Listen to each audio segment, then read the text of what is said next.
Hey everyone, Arizona Kid here. Thanks for dropping in. What do we got planned for you guys today? We got a 1,000-mile, 10-month review, which I'm actually a little over 1,000 miles, but we'll get to that in a little while. Before we get started, I just want to talk to you guys a little bit about thank you for getting me to over 500 subscribers now. I appreciate it, you all, for doing that. Please keep subscribing if you can. Please consider it. And let's get me a little bit higher there. I got an idea, and I want you guys to tell me what you think. I got behind me right here. I'm gonna kind of zoom up there. I got a few stickers there with a hat. You know, I got I think 3 of those hats, and I don't know, probably do 3 of those sets of stickers, and so that'd be 6. Maybe if I get to 750, I can do maybe like a raffle or some kind of giveaway. Mainly a giveaway, but like a raffle to figure out who gets it. So let's try to get to that 750 mark, and maybe you guys can send me a message and tell me what you think, if that's a good idea. And then when we get to 1,000, maybe I can double it. Instead of doing 3 hats and 3 sets of stickers, maybe I can just double it up or triple it. I don't know, we'll see. But for now, let's try to shoot for the 750 for that 3 hat giveaway and 3 sets of stickers. And if you guys like this idea, shoot me a message, let me know. And yeah, so please subscribe, and let's get to the introduction, and then we'll get to this 1,000-mile review.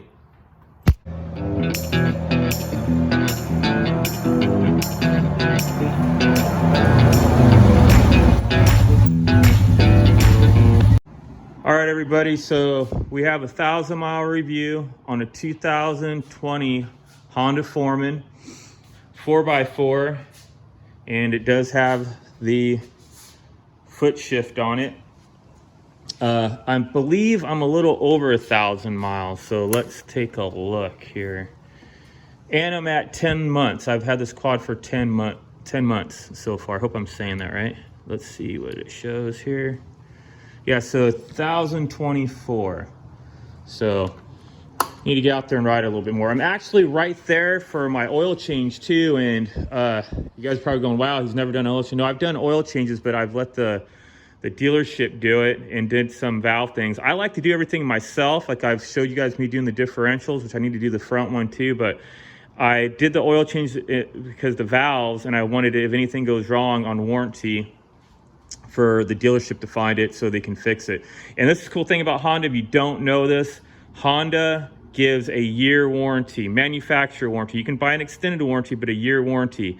Polaris, Yamaha, I don't know about all the rest. I'm pretty sure all the rest are the same. They only give a 6-month warranty. Honda gives a year warranty. So I'm still in the year warranty even. I'm at 10 months right now. I got 2 more months to go, and then it's a year old. So 10 months, 1,024, we'll say 1,000-mile review here on it. Now, on my other videos, like let's talk about the dislikes on it that I did on the video, because a lot of those dislikes aren't dislikes anymore. You know, one of the big things I complained about was storage.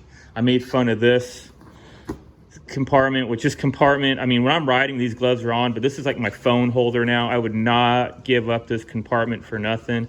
I think it's awesome. I mean, you can still get those bags that go from here down to there. You can strap those bags. Those are still nice bags, but man, I have no issues with storage on it. And it's a fixed thing. If you really want that much more storage, go buy this big box back here. But some guys don't want storage anyway, so it isn't a big deal that the bike don't come with storage. So that's really not a complaint anymore on it.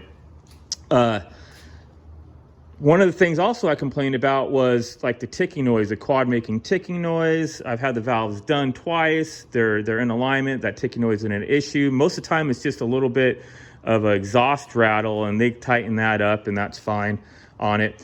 I think another complaint I made was the foot shifter being cold or not shifting up and down because the engine was cold. Well, let me explain that.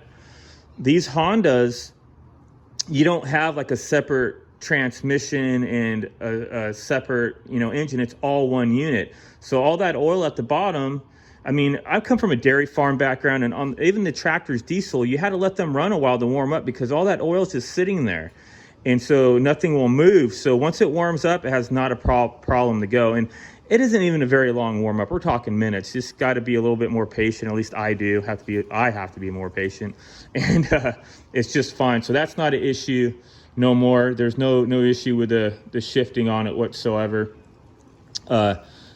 Also, another thing I complained about, that's right, I complained about waking up, getting the quad, turn the key on and having a slow start. Well, another subscriber told me, hey, just turn the key on. Sorry about that, it's a loud truck going by. Told me, turn the key on, let the key stay on for a few seconds, and then hit the key, and it fires right up. So I was literally just turning the key and doing it, then it'd crank a little while. I didn't even give anything a chance to, like the fuel system to even get going. So that's my own fault. That's not an issue no more on it. That's one of the things I complained about. Another thing I complained about was the tires. I said, these tires are the worst tires. I mean, you guys can go watch that video. I was pretty Mr. Arrogante about these tires. They're fine. Just to change my whole aspect on that, they're fine. But I like the Bighorn, same brand, Maxxis Bighorn ones. Oh yeah, definitely. Down the road, I'm gonna buy those. But these are handling just great. They're doing the job. I think this one, I got a plug in it. Yeah, right there, right there. This one, I had that sidewall issue that I just put a patch over it so it wouldn't keep ripping, but they're going. They're hanging in there. They're okay. For me to be so worried about it, it's been 10 months, over 1,000 miles, and they're hanging in there. And I go over some crazy terrain here in Arizona. Oh, this wasn't a complaint, but I rolled my quad, guys. Banged it up here. It's hard to see it, but because the camo hides it so well, there's a lot of scrapes all the way down this side on the camo. Right here on the camo, I scraped up the racks, but I painted them. They actually had a few dents, but I knocked them out with a hammer and I painted the racks, took them off. This I painted. This thing got squished down, got scratched on top up here. That's kind of cool, but that's not camo, that's scratches. There's a bracket here that bent, but all I did was take this off, bent the bracket back myself. It's fine now. And the reason I'm telling you guys I did that crash is this Honda, I mean, you look at it, you're gonna go, don't look even like you crashed it.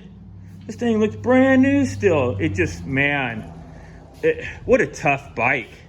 I mean, it took it like a champ, you know?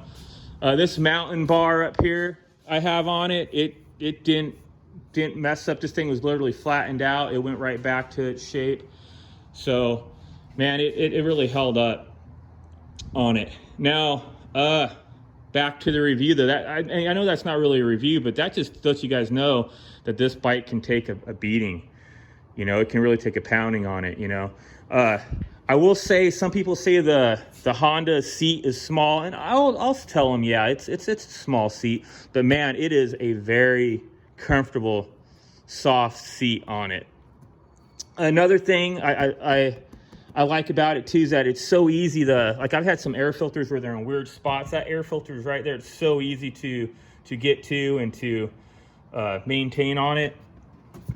I don't think I ever talked about that air filter on it before, but man, I like that it's just right there. I mean, the Yamaha was like that too right there, but Polaris, sometimes theirs were a little harder to get open. They're a little bit elongated. They got to use like a pipe sticking up and on their cover, and I don't really like that. I like that this one doesn't have it. And that might be me being anal again about it, because other people probably that's no big issue, but to me it's kind of a big issue on it. The solid axles handling just fine. I mean, you guys probably just saw me do a video demonstrating a 520 doing a tug of war with a 420. I mean, this bike, you watch that video, it was just jumping up in the air, pulling that hard. I mean, this bike took it like a champ. Nothing, we looked over them, nothing's bent, nothing's damaged. I mean, what a tough bike, you know? And I've had some guys go, like the older Hondas, man, why do they only do one shock and not two shocks? I don't know, you know? I always feel like more is better than not, but have no issues with that one shock whatsoever. It's hanging in there. I actually carry in my box here, a bag of goodies right here. And I swear this bag has got to be 25, 30 pounds, always back here. There's the yank 'em rope, go yank 'em rope. But, right here, and this thing doesn't sag or sagged down, and it's only got one shock. So I don't know, guys. I think one shock's just fine on it. So yeah, I keep saying so. I've been told that I say so a lot. I'm sorry, guys. I don't want to be unreal. That's just how I talk. And I can't think of anything else really to tell you. You know, not at all. This bike is a beast. It just keeps going. Like I said, 10 months. I'm ready to do my first oil change on it. Yeah, it's an awesome running bike. You can't go wrong with Honda, guys. You really cannot go wrong with Honda. If you're gonna buy a quad, I tell you to buy Honda all day long. Don't get me wrong, I love Yamaha too. Yamaha is probably my second favorite quad out there, but Honda has become now my first. And the big thing of it, people go, well, why do you pick Honda over Yamaha? There's only one big reason why, one huge reason why. Even though Yamaha's belts have a big warranty on them, is because this bike has a solid shaft and it does not have any belts. That's the one reason I picked this, and reliability. But Yamaha has good reliability.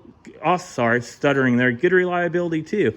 But that's the only reason I'll pick this over the Yamaha all day long. There's no belt. Even though Yamaha, I don't want to down Yamaha. It has a awesome warranty on their belt. And I'm going to slam Polaris. I guess everybody's going to get mad at this, I'm sure. Polaris belts, they're always going out. Polaris fuel pumps, I had a 570. That fuel pump went out every 500 miles. Now, if you're not driving a lot, you're going to put like 500 miles every 4 years, you're probably okay. But look at me, I already put 1,000 miles in 10 months. I would already had to put 2 fuel pumps in my 570. In fact, my 570, I put 3 fuel pumps in. So that tells you how many miles I went on that quad. It was just like clockwork. Every 500 miles, new fuel pump. And it was a pain to put the fuel pump in. If I had to put a fuel pump in this one, this cover comes off. It's right here. Now, Polaris's was still right here, but I had to take the whole front guard off with the front rack, which was just a door. I had to take all that apart. And I did it myself. I didn't take it to the shop. I did it myself. So, and I wasn't saving money doing it myself. If I would take it to a dealership, it would have been like 10 times as much money, more money. I don't know how I got off on that tangent about Polaris. I'm sorry. We're doing a review about Honda. So 1,000-mile review. This bike's kicking butt. Look forward to seeing me do the oil change. If you have any questions about it, let me know, but it's just going. I don't see it not keep going. And as always, guys, thanks for watching. Keep the powder dry, and I'll see you next time on the trail. Arizona Kid out.